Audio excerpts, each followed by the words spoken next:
Good evening and welcome to Monsters Among Us. I am your guide, Derek Hayes. Why, hello there, folks. It's a little throwback there. That's a theme that listener Ali Mamarian put together for us a couple years ago. I had the distinct pleasure of speaking with Ali and his wife at the Shadows in the Desert premiere just last month. Well, anyway, I'm glad that you could join us here this evening. I have some brand new content for you, unless you happen to be a Patreon supporter, of course. Now, I fully intended on having this episode out to you yesterday. We went to the beach earlier this week for a couple days. We just returned yesterday. And by the time that we got home, Sarah, my wife and the business end of this podcast, had come down with COVID. Now, she's doing all right, but she is quarantined in the east wing of our estate, aka our tiny upstairs bedroom. I, on the other hand, am completely fine, physically, at least. I did not contract the sickness somehow, but I still need Sarah to post the episode. So in short, this episode was delayed due to illness, and for that we are sorry. But we're here tonight, so let's get it started. Real quick, however, these announcements aren't mentioned throughout this formerly Patreon exclusive episode. So here they are, trimmed down. If you have a story to report, give our hotline a call at 1-888-608-NIGHT. Pick up merchandise at monstersamonguspodcast.com and click the shop tab. That same website will give you the show notes for each and every episode. You can get more content by joining our Patreon campaign at patreon.com. Simply search for Monsters Among Us. And lastly, beginning today, September 1st, you can catch me, David Flora, and several other dozen paranormal personalities over at the virtual paranormal conference, Anomicon. Friend of the show, Ryan Sprague, hosts this amazing lineup. And from what I gather, it's all free. Go to anomicon.com and find the link in the show notes. Now, what do you say we get started? And as previously mentioned, this is a Beyond Unlock. A special unlock. And now, without further ado, we join the Beyond portion of Season 15, Episode 1, the second half of your Paranormal Investigator special, already in progress. Now I'll catch you all back here next week with brand new material.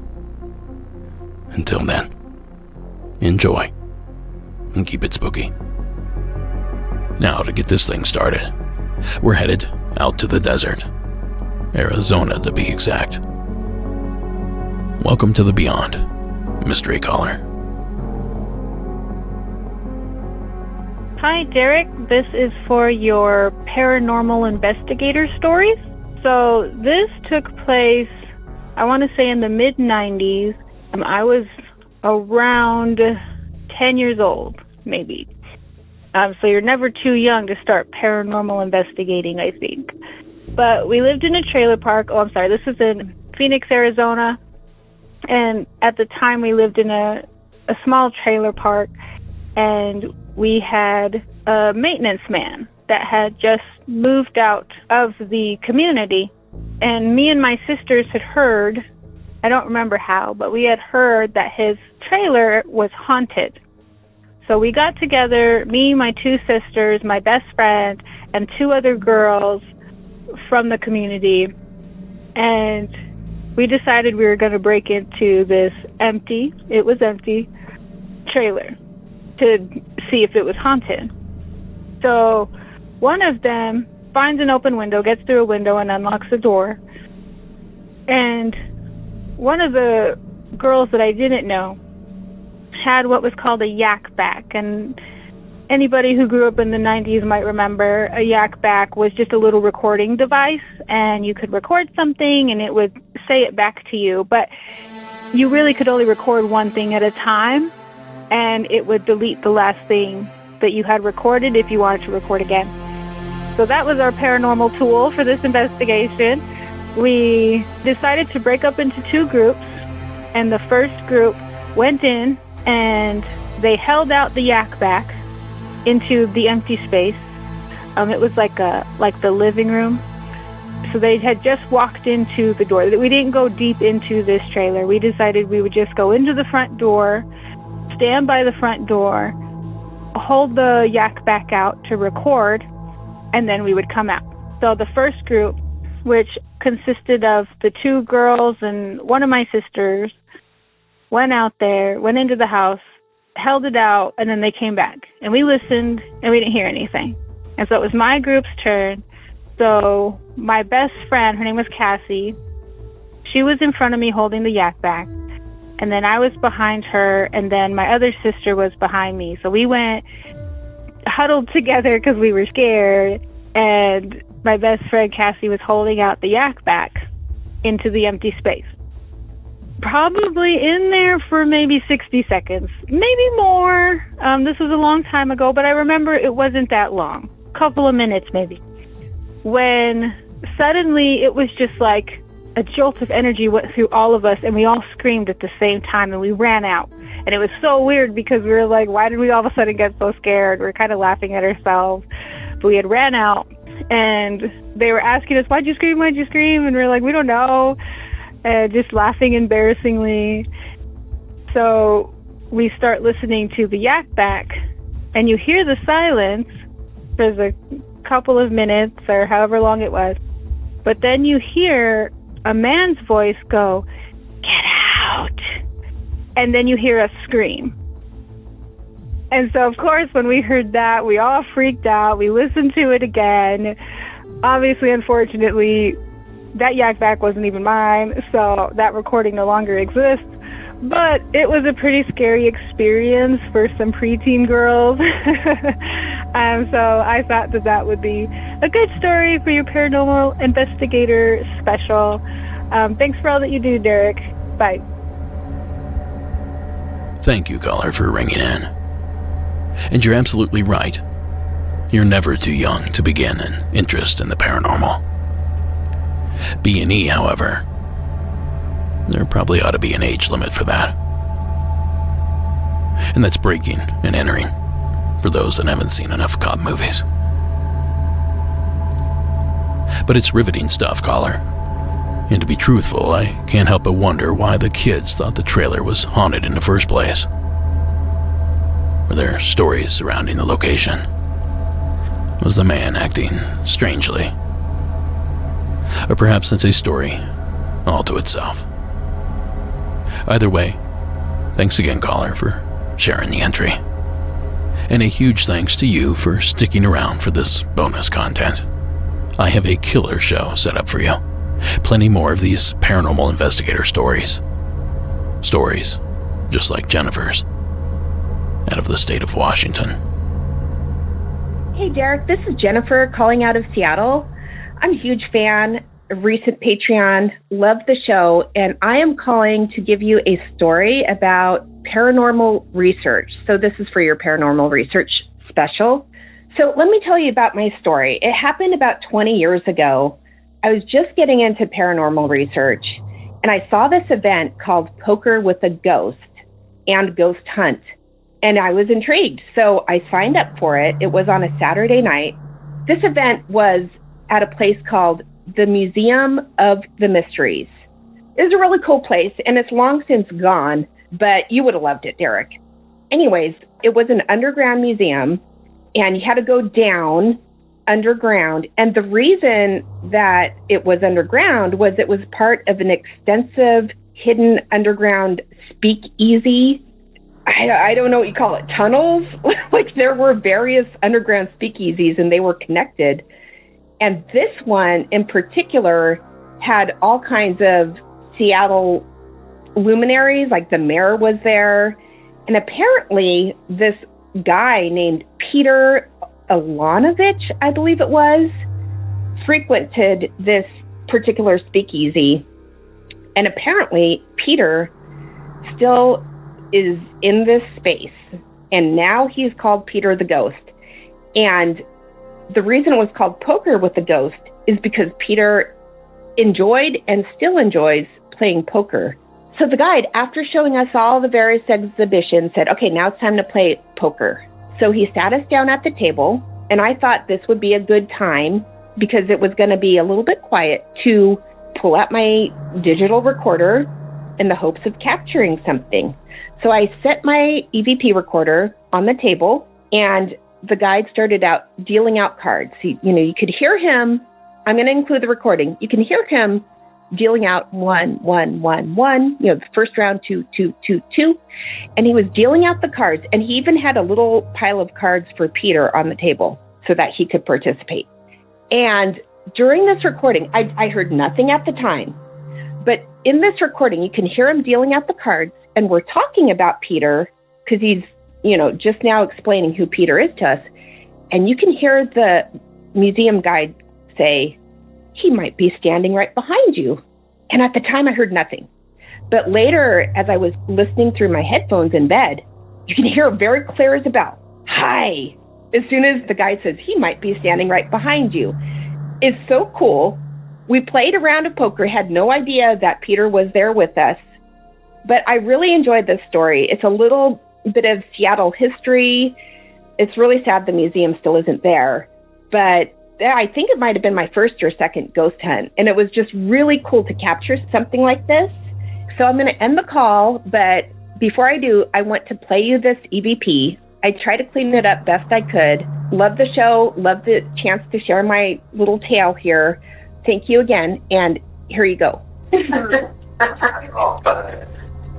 right behind us. That was scary more than The living people are a lot scarier than ghosts. Thank you, Jennifer. Oddly enough, I've spent a little time in the Seattle underground. A dozen or so years ago, I did a ghost tour of the original street level below the present-day streets of the Emerald City. There was a lot of dust, a lot of junk, but overall it was pretty interesting. No poker, however, and no ghosts either. At least not that we noticed. Now, as for the EVP Jennifer shared, per usual, I've cleaned it up a bit, and I'll play it here again, repeated 3 times. Standing right behind us. Standing right behind us. Standing right behind us. Yeah, I don't know. I certainly hear the word, hey, uttered by a breathy voice. What is it that you hear? And a huge thanks again, Jennifer, for sharing that entry. Now, if you recall, back in the main show, I played stories from a mother-daughter team, Sarah and Joanne. Well, they had actually called in with a few stories, all surrounding the USS Salem. So please welcome them back with all that additional lore. Hi, Derek. This is Joanne calling from California, calling with regards to the Paranormal Investigator series. And I want to talk about some stories on the USS Salem, which is a heavy cruiser ship that was commissioned in 1949 and then decommissioned 10 years later in 1959. And the story that I want to share happened when we were paranormal investigators on the ship. Our family had all joined in to join with this paranormal team, and they conducted weekly, nightly paranormal investigations for private groups, for large groups, small groups, overnights. They had Boy Scouts that would have overnight trips on the ship. And then, of course, in October for Halloween, the whole month of October, they had actual haunted ghost ship. So we had participated in a lot of that, and there was quite a bit of paranormal activity on the ship itself. There was this private group this one night, and again, this ship is docked in Quincy, Massachusetts. This is when we lived in the Boston area at the time. I had taken this group down to the sonar radar room, and this particular room we never let anybody go down into, because it is dangerous because of the steep stairs that you have to walk down to get there, because it is 4 levels down, and there's only one entrance and one entrance only. And then when you shut the door, it gets pretty scary, because it's like if you have claustrophobia, you better not go down to that particular room. But I had taken this group down to that room, and there was a couple other investigators with me. And it was dark, and we had another investigative team that was up in what they call the war room that had set up the cameras, and they had an IR camera that was down in that room so that they could watch the investigation from the war room. And we had a couple of paranormal devices with us in that particular room, and we had an EVP, we had a spirit box, and I had also brought those lighted balls. I like to call them the cat toys that light up, but those are also a good source if you're talking to spirits, and you can ask them to touch the ball or to move the ball and it would light up. And that had happened a lot on the ship. So I brought those with me down below to the sonar room. So while we were in there, I had placed the ball, it was just the one that I had brought, on top of the radar equipment. And we were doing our investigation, and the people from this private group were asking questions in the EVP and the spirit box. And so when we were getting ready to leave, again, it was quite dark in the room. And so I went to retrieve the ball from the sonar device. It wasn't there, it was missing. And I had asked the group if anybody had picked up the ball or had taken the ball, and everyone said no, that they hadn't. And unbeknownst to us, until we went back up to the war room, they had told us that while they were watching us down below, they saw this orb that flew around the room and then flew right into my pocket. When we were getting ready to leave, I did put my hands in my pocket, and lo and behold, the ball was in my pocket. I did not pick it up. I did not put it in my pocket. I honestly, to this day, do not even know how it even got in my pocket. When we watched the video, it was so strange to see how this orb, clearly you could see it flying in the room, flew near me and flew right into the right-hand side of my pocket or my body, which again was very, very strange, because that is where I found the ball, on my right pocket. So that's just a very interesting story. The group thought it was quite fascinating when we went upstairs and they showed us the video, the playback on the camera, and we couldn't debunk how that could have possibly have happened. They could see clearly on the camera that I did not pick up the ball. I did not grab it and put it in my pocket unknowingly. So it's almost as if the ball just clearly disappeared and then reappeared in my pocket. So that, again, is one of the many, many stories that we have experience of on the ship itself. So thanks, Derek. I hope you have a great night. Bye-bye.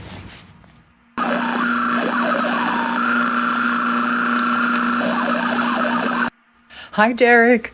It's me again, Joanne from California.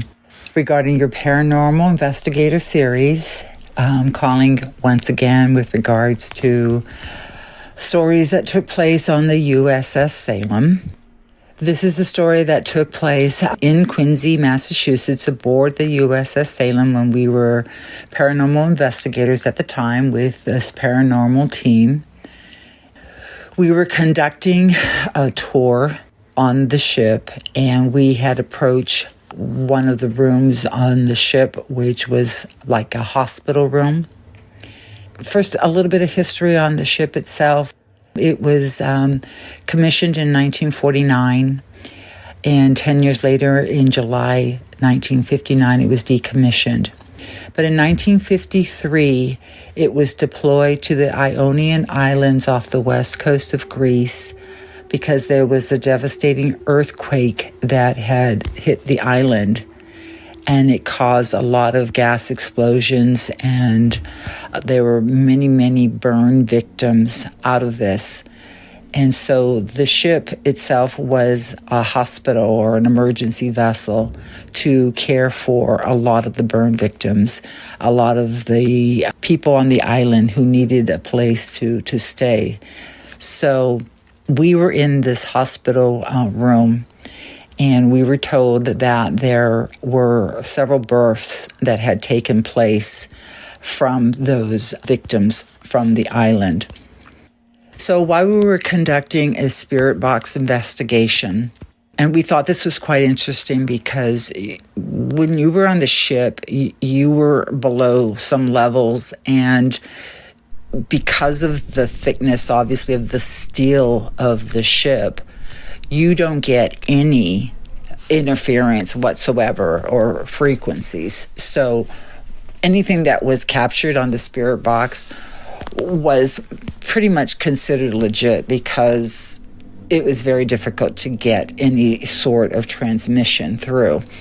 But we were conducting a spirit box session, and we had asked if anybody was, in the room with us, and we heard a voice of a little boy. So we asked the spirit if he was alone, and he said no. Then we asked how old he was, and we heard the number 8. And then we asked what his name was, and then the name that came through the spirit box was Philip. So we all thought that was quite fascinating to hear. So then the following week, we did another tour, and we had a group with us. And we were telling them the story about what we heard on the spirit box in that particular room, because we were back in the hospital room while we were doing the tour.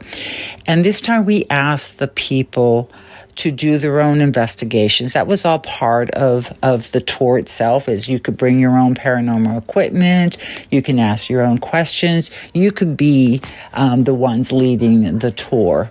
So there was a lot of active participation. So one woman held a EVP device or a spirit box and asked similar questions. And again, a voice of a little boy came on the spirit box. And so she said, "Oh, well, how old are you?" And again, the number 8 came through the spirit box. And then she asked, "What is your name?" And honestly, I didn't think we were going to get anything, thinking it was some other person coming through. But we were quite surprised that the name Philip came through the spirit box again. And that was just clear validation, because the people that were in that tour group, they were all just saying, "Oh my goodness, that's exactly what you guys told us. And we heard it with our own ears."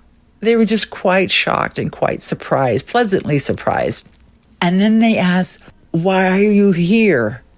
And then he said, "Mama." So we figured he was looking for his mother. So it was a good night. The group was very excited that they got some activity from the ship that particular night. And so that was just another clear validation of the spirits that actually do roam the ship itself. So thanks again for listening to my continuing stories of our adventures on the USS Salem. Thanks, Derek. Bye-bye. Hi, Derek. This is Sarah from Southern California. This is for your Paranormal Investigator episode. So this story takes place in Quincy, Massachusetts on the USS Salem. Now, I was part of an investigation team, and we would give nightly ghost tours on the USS Salem. And this ship was highly, highly active. We would have tons of different experiences every night, not only from us, but also from the guests that we would do the ghost tours with. So on this particular night, we had just finished a ghost tour, and at the end of the night, we always do security checks around the whole ship and make sure there's no one on board and do a clear. So me and a friend were walking around on one side of the ship while the others were below deck. And we walked past the door, and all of a sudden we heard the intercom of the ship go on. And so we stopped and we listened, and no one made an announcement, which we thought was odd. So I went on the radio and I was like, hey, was anybody trying to make an announcement right now? And everyone said no. And that's when I realized we just passed maybe like 5 steps past the door that has the radio in there to make the announcement on the ship. That is the only room that has that equipment to do that. So we walked back and we peeked in there, and there was no one there. We looked all around, still no one was there. So we're like, that's odd. So we're like, maybe it was a malfunction, even though that's never happened before. We weren't sure. So we continued walking, and it was a nice warm night. There was no wind. It was very quiet. And we were walking, and there's these big, heavy metal, like port doors that are on this ship. And we had them open because we were doing the security check.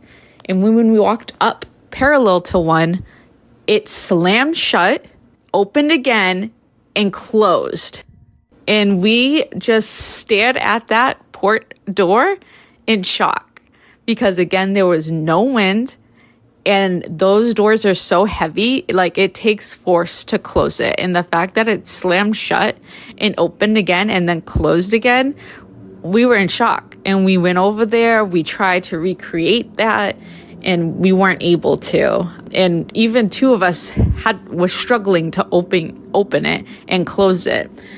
So that was extremely unexplained, that whole situation with the whole intercom going off and then shortly after the door slamming. So all we could come to the conclusion is the ghosts on the ship are trying to get our attention for the night. And we did finish our security sweep, and there was no one on that ship besides us, the investigators, and we were all accounted for.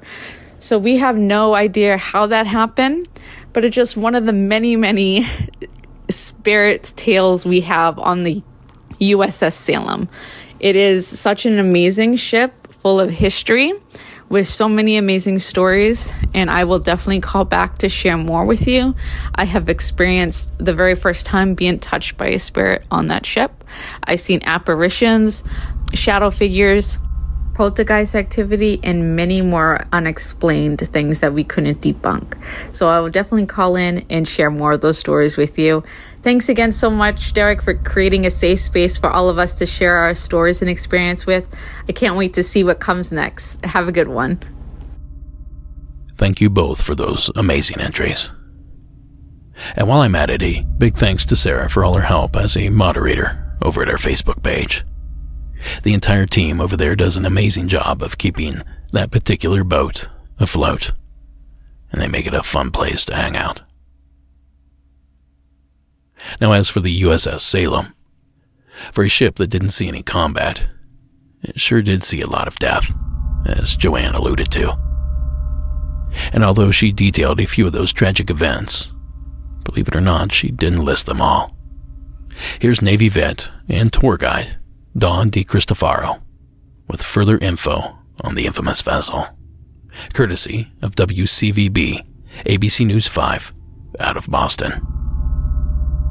I would be shocked if there was any other naval ship in existence that never saw combat but saw as much death as Salem had.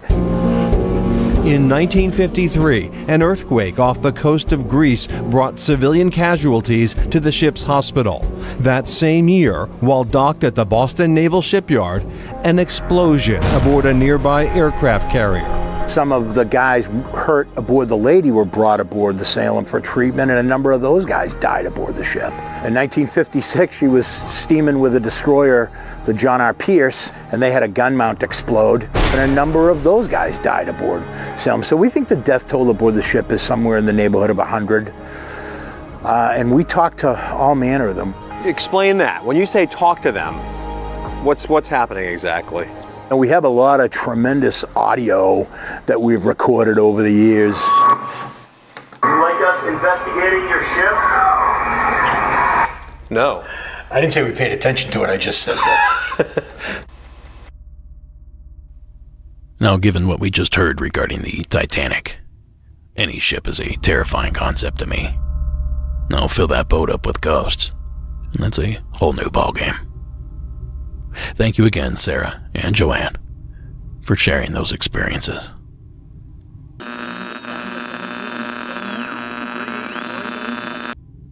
Well, folks, this marks the end of the line. And like Sarah and Joanne, our next caller too submitted 2 entries for this Paranormal Investigator special. So here's Chris, again, from Nevada, with a brand new entry. Hey Derek, this is Chris calling again from Northern Nevada with another one for your Paranormal Investigator episode. When I was calling you about my other one, this one kind of came to my mind, and I think this one's really good. This particular story was with my Paranormal Investigator group. We were back in 2019, and this one's still talked about today. It was kind of one of the ones that made me sort of famous within the group. So here's how it went down. We had a public event, and we were in this abandoned location. We'd been in this place many, many times. Pretty familiar with the vibe in there, you know, and we'd always noted that whatever we believed to occupy that place was very possessive of the location. You know, if you moved things from the place or threatened to move things from the place, you'd get intensely threatening vibes. I mean, you know, it was pretty common that if you started provoking in the area, you know, things would be thrown around. You would get really threatening things on your devices. I mean, it would get dark pretty fast, but, you know, we were pretty familiar with the vibe there, so that kind of stuff wasn't ever particularly disturbing once you'd kind of been through it a couple of times. Anyway, so we had this public event there. You know, it was pretty safe. And there was this girl. She'd been on a couple of investigations with us, you know, when we'd been open to the public before, so, you know, we knew her. She was cool. And she was really into it, you know, she was always very enthusiastic. Anyway, there was this back room in this location, and she calls me up. She says, "Hey man, I found a bone back here." And I'm like, "That's weird, you know." So I went and checked it out, and you know, it was a bone. It was an insignificant bone. It wasn't like human or anything. It was like almost like it was cut for a necklace or something, like a round, you know, piece of like a tibia or something. Anyway, you know, we go, "Oh, that's cool. That's weird. I wonder why a bone's sitting here." And we kind of just forgot about it. Anyway, we head back into the main room of this location. She's, you know, a little bit behind me, not too far. And her whole vibe changed, you know, and we're like mid-investigation, real excited. And then she looks at me, she goes, "Well, I'm going to go now. Just kind of drop of the hat. I'm done. I'm out." So we're kind of like, all right, you know, see you later.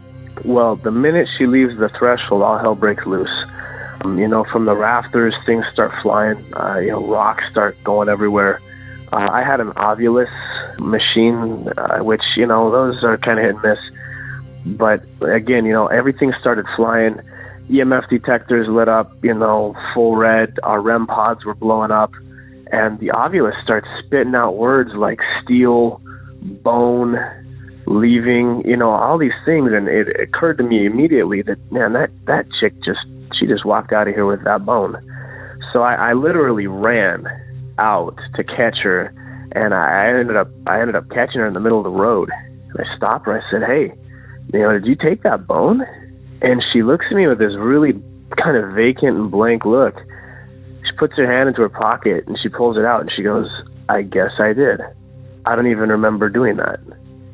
And I looked at her, I said, "You got to go bring that in there, because whatever you just did, you really pissed that thing off by taking something from its location." So she brings it back in. You know, we apologize, you know, because it was just a weird thing. And everything settled down after that. But I think that was one of the most intense and obvious cause and effect kind of situations I'd ever had on a hunt. Not to mention it was one of the most verifiable times I'd ever seen all of the equipment go off at once. Like I said, with the REM pods, the EMF detectors, the Ovilus, and pretty much everything we knew about the place came together in that one moment. It was intense. I still never know what came over her. I have never talked to that girl ever since. I don't know if she's continued hunting. But yeah, that was one of the more profound things that I'd seen. Anyway, thanks for the show. Love it. Long-time listener. Great stuff. I hope to hear this on an episode, and I'll keep listening. Good night. Thank you, Chris. Well, there you go, folks. Watch what you take home with you. You never know what might be tagging along. Thank you again, Chris, for sharing. And thank you for tuning in, and of course, for all the support over the days, months, and years. And thank you for returning to our 15th season. It's simply incredible to look back and realize that we've built all of this. But that's enough reflection for now. On to bigger and better things. Monsters Among Us Beyond was written and produced by me, Derek Hayes. Additional support is provided by Sarah Carter Hayes and Delaney Bowers. All media used in this production is done so under the protection of fair use. And finally, tonight's score was provided by Iron Cthulhu Apocalypse, Co.ag Music, and Carl Casey at White Bat Audio. Thanks a million, folks. It's exciting to be back. I'll catch you all back here next week. Until then, keep it spooky and have a good night.